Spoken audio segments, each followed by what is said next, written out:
साथियों, आपने कई सारे बुद्धिमान गुरुओं और महान लोगों से यह सुना होगा कि शब्दों में बड़ी ताकत है। वह कहते हैं, शब्दों में इतनी ताकत है कि वह हमारे जीवन का रूप बदल देने में सक्षम है। पर जब हम और आप ये सुनते हैं, तो हमारे मन में एक सवाल उठता है कि क्या यह सच है? क्या सिर्फ बातों से हम अपने और दूसरों के जीवन में परिवर्तन ला सकते हैं? जबकि हकीकत में तो कहा जाता है कि सिर्फ बातों से कुछ भी नहीं होता, भगवान भी उसी की मदद करते हैं जो लोग कुछ कर दिखाने में यकीन रखते हैं। तो सिर्फ शब्दों से बदलाव कैसे आएगा? तो अब इस हालत में हम किसकी सुने? हम क्या करें? क्या हम बातों और शब्दों पर ध्यान देना छोड़ दें और सिर्फ कर्मों पर ध्यान दें, या कहीं ना कहीं बातें और शब्दों का भी कुछ महत्व है? अगर आप भी अपने जीवन में ना कभी इस दुविधा में फंसे हैं, तो आज की यह कहानी आपके लिए बनी है। आज हम जानेंगे कि शब्दों का हमारे जीवन में कितना बड़ा किरदार है और क्या वो सच में हमारे जीवन का रंग रूप बदल सकते हैं या नहीं। तो चलिए शब्दों की दुनिया में साहसी यात्रा पर निकले और जानें कैसे शब्दों का जादू हमें अपनी ओर खींचता है और हमें बांधता है, और कैसे केवल शब्दों से हमारा पूरा जीवन एक नया रूप ले सकता है, क्योंकि हमारी बातें एक इंसान को बना भी सकती है और बिगाड़ भी सकती है। तो साथियों, चलिए आज हम यही बातें एक कहानी के माध्यम से समझते हैं। साथियों, एक नगर में एक महान बौद्ध भिक्षु रहा करते थे।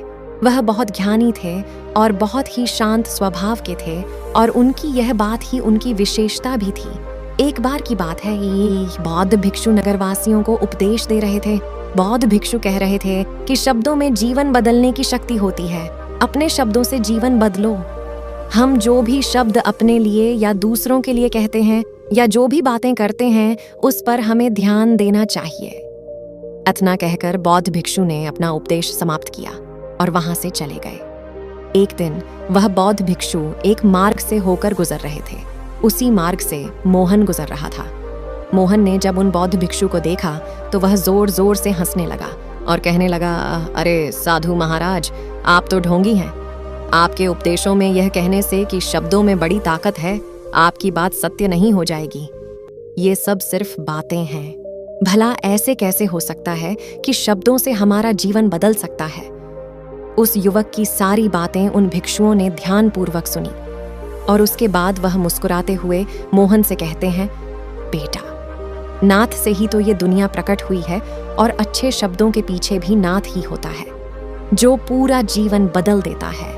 वह बौद्ध भिक्षु मोहन से कहते हैं, देखो, मैं तुम्हें अपने अनुभव से बता रहा हूँ, लेकिन फिर भी तुम्हें यकीन ना हो तो तुम इसे खुद आजमा कर देख सकते हो।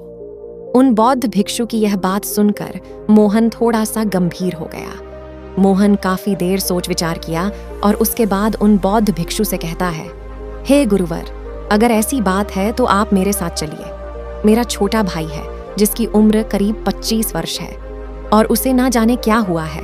वह करीब 3 वर्षों से कुछ भी नहीं करता, बस लेटा रहता है। दिन भर वो कुछ न कुछ सोचता रहता है। उसकी ये हालत देखकर हम सब बहुत परेशान हैं। माता पिता भी बहुत चिंतित रहते हैं। हम सब ने कई तरीके अपनाए, कई योजनाएं अपनाई, लेकिन कुछ भी काम नहीं आया। हमने कई बार उससे बात करने तक की कोशिश की, लेकिन वह हमसे कुछ भी नहीं कहता। परिवार का हर एक सदस्य पूरी तरह से थक चुका है, हार चुका है। आखिर वह क्या करना चाहता है? किसी को कुछ नहीं पता, तो हमारे शब्दों से उसका जीवन क्यों नहीं बदला? और जैसा कि आप कह रहे हैं कि शब्द सचमुच जीवन बदल सकते हैं, तो क्या आप मेरी मदद करेंगे? इस पर बौद्ध भिक्षु मुस्कुराते हुए मोहन के साथ चल पड़ते हैं। मोहन उन बौद्ध भिक्षु को एक खेत में ले जाता है और अपने भाई की तरफ इशारा करके कहता है, हे गुरुवर, यही मेरा भाई है जो पूरे गांव में आलस और मक्कारी के लिए मशहूर है। आप कहते हैं कि शब्दों में वह शक्ति है जो हमारा जीवन बदल सकती है, तो क्या आपके शब्द इसका जीवन बदल सकते हैं? अगर यह सत्य है तो आप इसका जीवन बदल कर दिखाएं। उन बौद्ध भिक्षुओं ने मोहन के भाई को ध्यानपूर्वक देखा। वह एक पेड़ की छांव में आराम से सो रहा था। जब बौद्ध भिक्षु मोहन के भाई के पास पहुंचे और आराम से उसके सर पर हाथ फिराते हुए कहते हैं, उठो बेटा, बहुत देर हो चुकी है। यह सोने का समय नहीं, ये तो जागने का समय है। उन बौद्ध भिक्षुओं की आवाज सुनकर मोहन का भाई थोड़ा सा अचरज में पड़ गया। आखिर कौन है जो मुझे इतने प्यार से जगा रहा है, वरना सभी गांव वाले तो मुझे अलसी और मक्कार ही कहते हैं। आखिर कौन है जो मुझे इतना अपनापन दिखा रहा है? उसने आंखें खोलीं और आंखें मलते हुए उसने पूछा, हे गुरुवर, आप कौन हैं और यहाँ क्यों आए हैं? इस पर बौद्ध भिक्षु मोहन के भाई से कहते हैं, बेटा, ये प्रश्न तो मैं तुमसे करना चाहता हूँ। तुम कौन? यही तो तुम्हें जानने की आवश्यकता है। उन बौद्ध भिक्षुओं की बात सुनकर मोहन का भाई जोर से हंस पड़ता है और कहता है, हे गुरुवर, यदि आपको मेरे बारे में जानना है तो जाइए और गांव के किसी भी सदस्य से पूछ लीजिए। आपको पता चल जाएगा कि मैं कौन हूँ। आपसे हर कोई यही कहेगा कि वह तो आलसी है, मक्कार है, तरह तरह के ताने सुनाएंगे, तरह तरह की बातें कहेंगे। इससे आपको यह जरूर यकीन हो जाएगा और आपको यह पता भी चल जाएगा कि मैं कौन हूँ। तभी बौद्ध भिक्षु मुस्कुराते हुए मोहन के भाई से कहते हैं, सबसे पहले मेरी यह बात सुन लो। मेहनती इंसान के खुद के शब्द उसे अंदर तक चोट पहुंचाते हैं, इसलिए कभी भी अपने आप को कोस, अपने शब्दों को सुधारो। और मेरी यह दूसरी बात भी सुन लो। मैंने उन गांव वालों से नहीं पूछा कि तुम कौन हो, मैं तुमसे पूछ रहा हूँ कि तुम कौन हो, लेकिन तुमने तो अपनी आदतें मुझे बताई। आलस तुम्हारी पहचान नहीं, तुम्हारी आदत हो सकती है, और इंसान नहीं, उनकी आदतें खराब होती है। इसलिए बेटा, तुम आलसी और मक्कार नहीं हो, ये तो तुम्हारी आदत है। बस इतनी सी बात है जो गांव वाले नहीं समझ सकते। ये सारी बातें सुनकर मोहन का भाई थोड़ा सा आश्चर्यचकित रह गया, क्योंकि गांव वाले हमेशा उसे मक्कार, अलसी और तरह तरह के ताने ही सुनाया करते थे। उन बौद्ध भिक्षुओं की यह बात सुनकर मोहन के भाई की आंखों में आंसू आ गए। वह तुरंत ही दोनों हाथ जोड़कर उन बौद्ध भिक्षु के चरणों में गिर पड़ा और उनसे कहने लगा, आप सत्य कहते हैं, यह मेरी आदत ही है और मैं इस आदत से बहुत परेशान हूँ। मैंने बहुत कोशिशें भी की, लाख उपाय किए, लेकिन मैं अपनी इस आदत से छुटकारा ना पा सका। इन आदतों से बाहर आना बहुत कठिन है। मैंने कई बार आलस छोड़ने का प्रयास तक किया, पूरी कोशिश भी की, लेकिन कोई लाभ नहीं हुआ। मैं जब भी कोई कार्य करने की कोशिश करता हूँ तो पता नहीं क्यों मेरा मन कहीं और भागने लगता है। मेरा दिमाग किसी और दिशा में काम करने लगता है और मैं उस काम पर ध्यान ही नहीं दे पाता। मैं क्या करूं, कैसे करूं, मुझे कुछ भी समझ नहीं आता। जब भी मैं किताबें पढ़ने की कोशिश करता हूं तो मुझे नींद आने लगती है। मन में एक अजीब सा दर्द महसूस होता है। ऐसा लगता है कि मेरा जीवन यूं ही व्यर्थ जा रहा है, और जब मैं इस दर्द को बर्दाश्त नहीं कर पाता तो मैं सो जाता हूँ, ताकि जब मैं उठूं तो मुझे दर्द महसूस ना हो। और अब तो मुझे यह भी यकीन हो चुका है कि मैं इन आदतों से नहीं निकल सकता। ये आदतें मुझे नहीं छोड़ने वाली। इस पर बौद्ध भिक्षु मोहन के भाई से कहते हैं, बेटा, यदि तुम इस आलस की आदत को छोड़ना चाहते हो तो मैं तुम्हें एक सही उपाय बता सकता हूँ, लेकिन उसके लिए तुम्हें कल सुबह मुझसे मिलना होगा, तभी वह तरीका मैं तुम्हें बताऊंगा। यदि तुम उस तरीके को सीखना चाहते हो तो कल सुबह मेरे पास चले आना। इतना कहकर बौद्ध भिक्षु वहां से चले गए। लेकिन उन बौद्ध भिक्षु की सारी बातें मोहन के भाई के कानों में गूंज रही थी। वह यह समझ नहीं पा रहा था कि आखिर वह बौद्ध भिक्षु उसे कौन सा मार्ग दिखाने वाले हैं। वह ऐसा कौन सा उपाय बता देंगे जिससे उसके जीवन से आलस्य हमेशा हमेशा के लिए खत्म हो जाएगा। देखते ही देखते रात हो गई। रात भर वह अपने बिस्तर पर करवट लेता रहा और उन बौद्ध भिक्षु की बातों के बारे में सोचता रहा। इसी प्रकार देखते ही देखते सुबह हो गई और मोहन का भाई उन बौद्ध भिक्षुओं के पास जा पहुंचा। मोहन का भाई उन बौद्ध भिक्षु को प्रणाम करता है और कहता है, गुरुवर, जैसा कि आपने कहा था, लीजिए मैं आ गया। अब मुझे वह मार्ग बता दीजिए जिससे मैं अपने जीवन से इस आलस्य को निकाल सकूं। तभी बौद्ध भिक्षु मोहन के भाई से कहते हैं, बेटा, जब भी तुम्हारा मन दुविधा में हो, तुम निर्णय ना ले पा रहे हो और तुम्हारे मन में तरह तरह के प्रश्न उठ रहे हो कि मैं क्या करूं, कैसे करूं, इस कार्य को पूर्ण कैसे करूं, यह सब कैसे होगा, तब तुम वास्तविकता में अपने अतीत से सोच रहे हो कि पिछली बार तुम्हारे ऐसा करने पर क्या हुआ या अतीत में तुमसे लोगों ने क्या कहा था। तो आज से कभी भी अपने अतीत से नहीं बल्कि भविष्य से सोचो। इस पर मोहन का भाई कहता है, भविष्य से वह भला कैसे? तभी बौद्ध भिक्षु मोहन के भाई से कहते हैं, मान लो कि तुम्हें आज किसी भी चीज की कमी नहीं है। तुम्हारे पास वो हर चीज है जो तुम चाहते हो, वो सारी सुख सुविधाएं। तो अब बताओ तुम अपना जीवन कैसे व्यतीत करना चाहोगे? उन बौद्ध भिक्षु की यह बात सुनकर मोहन का भाई कुछ देर के लिए सोच में पड़ गया, क्योंकि आज तक उसने सभी गांव वालों के केवल ताने ही सुने थे। किसी ने भी आज तक उसके जीवन के बारे में उसे ऐसी बात नहीं की थी, और वह गुरुवार उसे आने वाले भविष्य के बारे में उसे बातें कर रहे थे। उन बौद्ध भिक्षु की यह बात सुनकर मोहन का भाई खुद से प्रश्न करने लग गया कि अगर मेरे पास सब कुछ होगा, धन की कोई कमी नहीं होगी और सारी सुख सुविधाएं होंगी, तो मैं अपना जीवन कैसे व्यतीत करूंगा? कुछ देर सोच विचार करने के बाद वह उन बौद्ध भिक्षु से कहता है, गुरुवर, मैं यह दुनिया घूमना चाहूंगा, पहाड़ों पर चढ़ना चाहूंगा, समुद्र की रेत पर चलना चाहूंगा, और मैं एक बहुत बड़ा व्यापारी बनना चाहूंगा। तभी अचानक मोहन का भाई का ध्यान टूट गया और वह उन बौद्ध भिक्षु से कहता है, परंतु हे गुरुवर, यह सब कैसे संभव होगा? केवल मेरी मात्र सोच लेने से तो ये सब पूरा नहीं होने वाला। उसके ऐसा कहते ही उसके अतीत में बीती हुई सारी घटनाएं उसकी आंखों के सामने से गुजरने लगी और वह एक बार फिर से निराश होने लगा। और अब वह यह सोचने लगा कि मेरे पास तो पैसे ही नहीं है, तो मैं भला व्यापार कैसे कर सकता हूँ? ना ही मेरे पास व्यापार का कोई अनुभव है।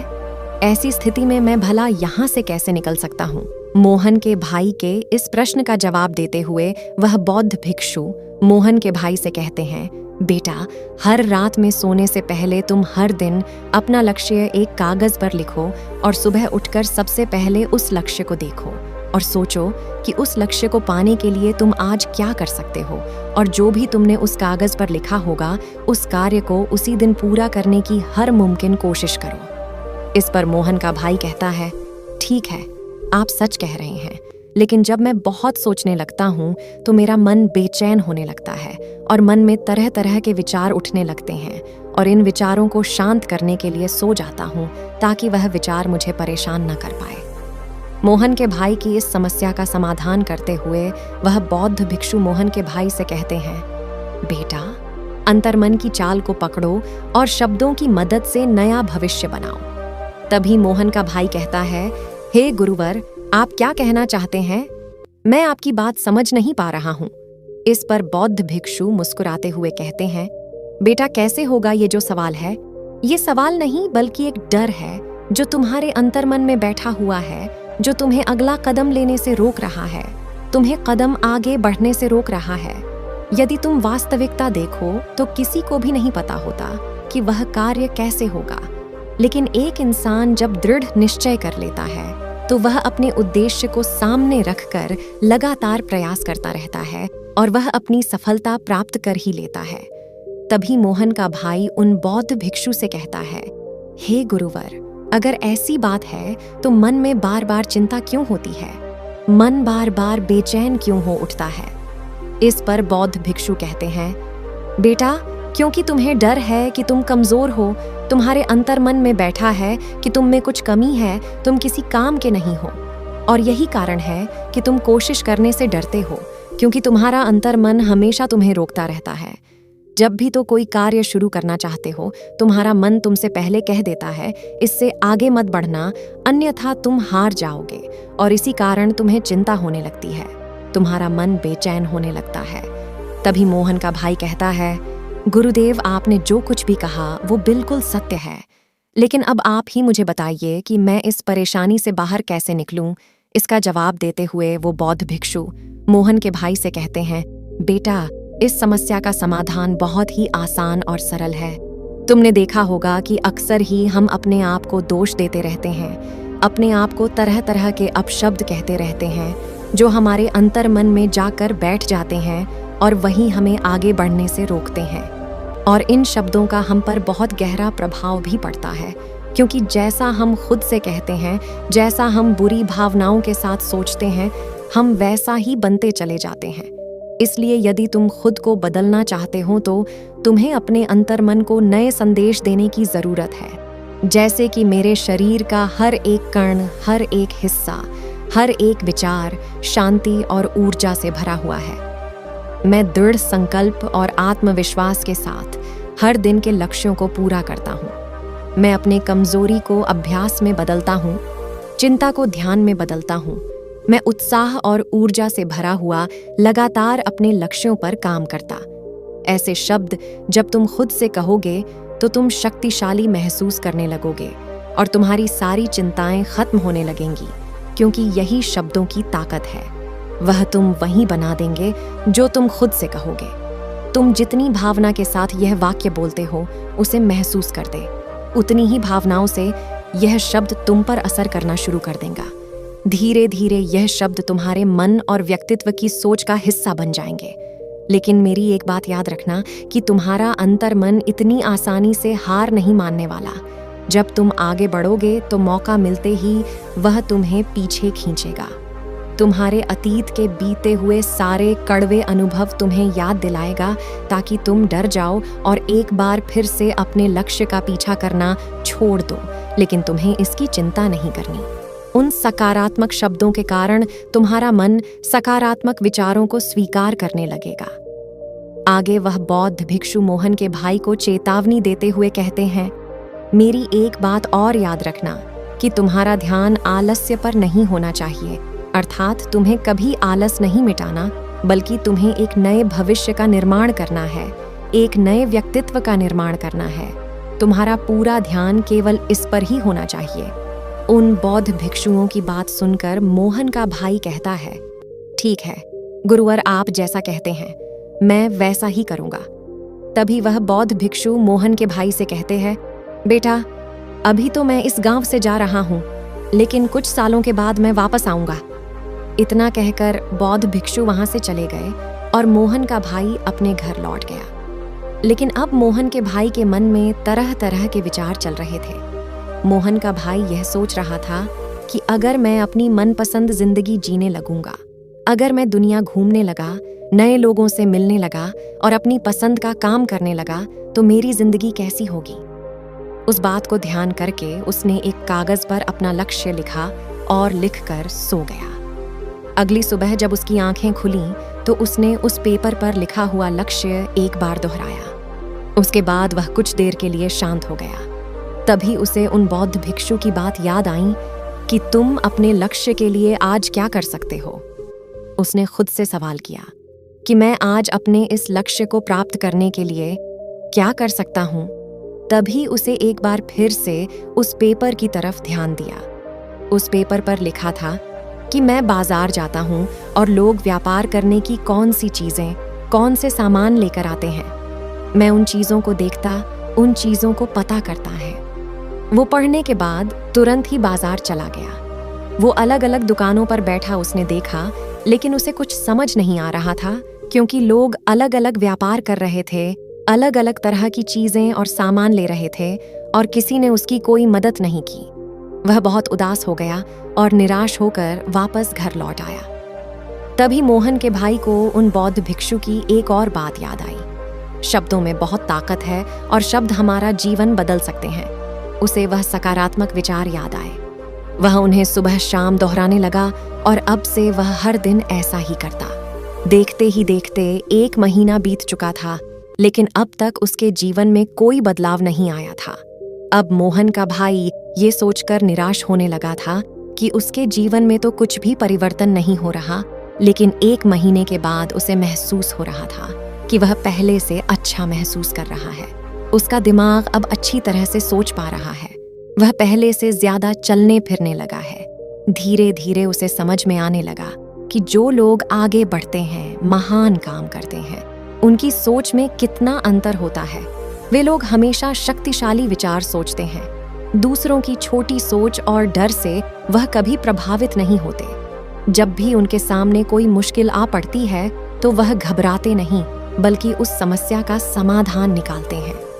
इस समस्या के समाधान पर ध्यान केंद्रित करते हैं और ना ही वह कभी किसी का इंतजार करते हैं।